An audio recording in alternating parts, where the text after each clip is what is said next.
Vacation నుండి తిరిగి వస్తున్న నాగచైతన్య శోభితలకి ఎదురుపడుతూ ఆఖరికి మీడియా కళ్ళు గప్పి పరుగులెడుతూ వచ్చేస్తూ ఎంతగానో ఎమోషనల్ గా కనిపించేసిన సమంత. మీడియా వాళ్ళు, ట్రావెలర్స్ వీళ్ళందరికీ one of the best scene గా మారిపోయింది శోభిత నాగచైతన్య సమంతలని ఒకే దగ్గర చూసి వాళ్ళ ఎక్స్ప్రెషన్స్ తో పాటు వాళ్ళ మధ్యన ఏం జరుగుతుంది అనే సీనరీని చూస్తూ వస్తూ.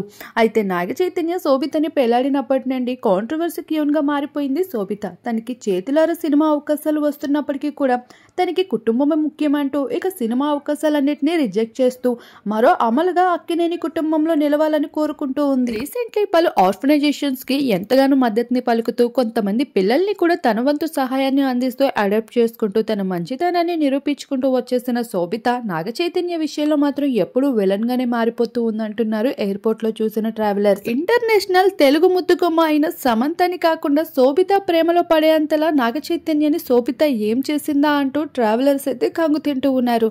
ఇక అదే సమయంలో సమంత ఎదురు పడుతూ రావడంతో నాగచైతన్య అయితే సమంత వైపు చూపులు తిప్పుకోకుండా ఉండలేకపోయాడు. కానీ అదంతా చూసిన శోభిత మాత్రం నాగచైతన్యని ఇట్టే కంట్రోల్లో పెడుతూ వచ్చేసింది. ఈ విషయాన్ని స్వయాన బాలీవుడ్, టాలీవుడ్ వర్గాల వారైతే కొన్ని మినిట్స్ లోనే వైరల్ చేస్తూ వచ్చారు. సెలబ్రిటీస్ ఐఫోన్స్ వాడే రోజుల్లో శామ్ మాత్రం ఆండ్రాయిడ్ ఫోన్ లో దర్శనమిచ్చింది ఎయిర్పోర్ట్ లో. ఇక తన పక్కనే ఉన్న అసిస్టెంట్ సైతం సమంత వైపు చూసి చాలా ఎమోషనల్ అండ్ డల్ గా కూడా కనిపించాడు. ఇక మీడియానైతే తన వంతు కంట్రోల్ అయితే చేయలేకపోయాడనే చెప్పుకోవచ్చు.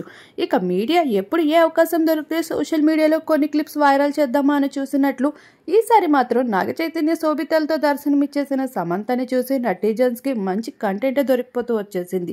ఇక శామ్ అయితే తనకి సంబంధించిన ఒక బుక్ ని కూడా రివీల్ చేయబోతుంది త్వరలోనే. తన కొత్త కథ తను ఎలా ఉన్నా ఎవరితో ఉన్నా టాలీవుడ్ అయినా బాలీవుడ్ అయినా ఎప్పటికైనా సమంతకి తెలుగు వారి ప్రేమ దక్కుతూనే ఉంటుంది అంటూ మరోసారి నిరూపించుకుంటూ బెస్ట్ కామెంట్స్ తో నెటిజన్స్ అయితే మరోసారి సమంతకి మంచి ప్రోత్సాహమే అందించారని చెప్పుకోవచ్చు.